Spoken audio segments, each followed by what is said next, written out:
There are two kinds of modelers, those that have hurt themselves and those that will. Well, that may be the truth of it. Let's try to minimize any damage and or injury while we enjoy our hobby.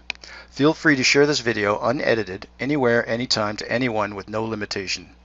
We have tried to use humor as an incentive to listen to this safety message. While we hope you enjoy our levity, the topic is deadpan serious. We will cover quite a few topics in this video, so use what you need and fast forward through whatever you don't need. This topic gets overlooked a lot. The best thing you can do to ensure your safety is to let people know you are hobbying. So if and when you have an issue, you know there's somebody nearby that you can call on to grab you the first aid kit. The other item to consider when hobbying is to keep young kids and pets away from your active work area. That is to say, we would recommend that you not use a box cutter with a 2-year-old on your lap.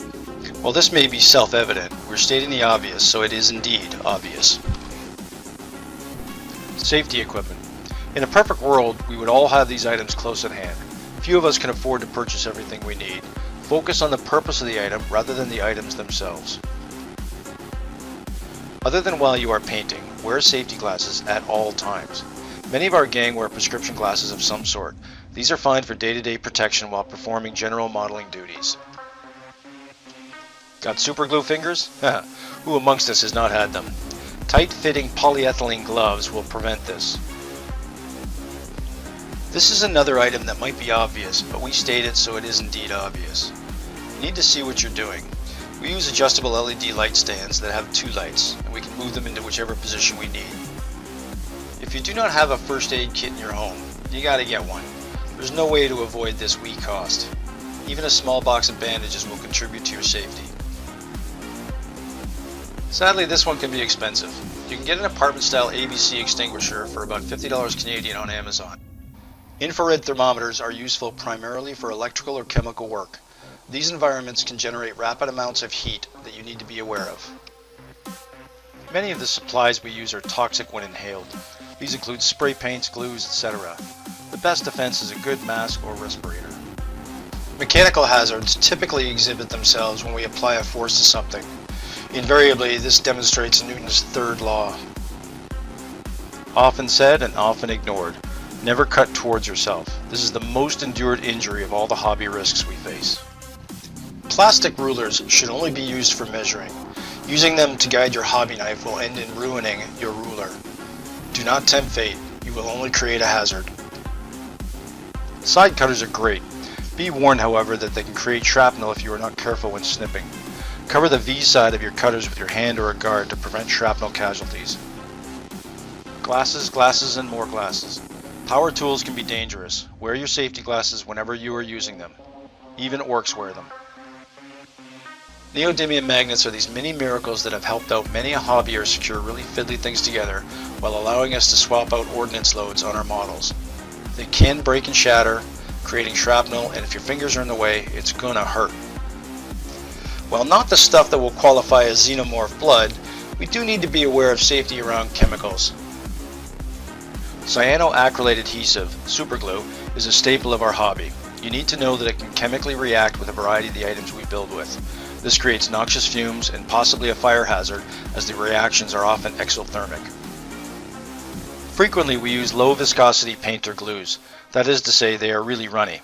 This can turn into liquid blast damage. Runny superglue splashes quite easily, as our computer monitors can attest to. While being great as a modeling medium, extruded polystyrene insulation, or XPS, is extremely flammable. Additionally, the fumes it radiates while burning are very toxic. Use caution when melting it and mask up. Ever read the warning label on a can of spray paint? If not, you should. It is toxic, period, full stop, end of story. Even the eco-friendly ones are toxic to humans if inhaled. The eco-friendly gas displaces air in your lungs and you struggle to breathe. The solution? Ventilate and mask up. So you got yourself an eBay rescue model for cheap. Way to go. First thing you're going to do is strip the paint. There are many chemicals we use to do this. Pine Sol works miraculously on metal minis, however it turns plastic into goo. Alcohol is used on plastic as well as water and baking soda. Can you guess the risk? Splashing and fumes. Solution? Glass up and mask up. Thinking about electrical hazards may be new to many of us as we try to add motion and lighting to our models. Electrical safety is no small matter.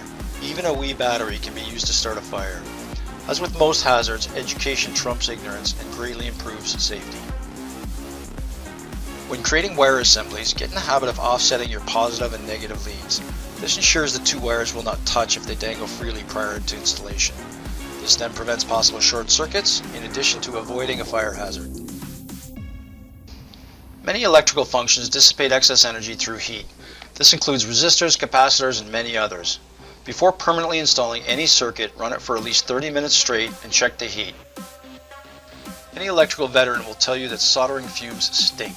Why do they stink? They're toxic. What do you think the solution is? Ventilate away from you with a fan and mask up.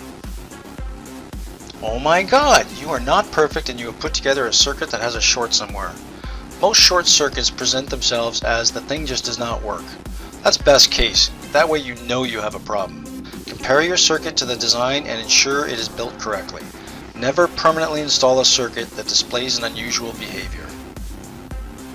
So you wanted a simple, safe hobby other than skydiving or bungee jumping, and now we're telling you of all the hazards of making a Wii model.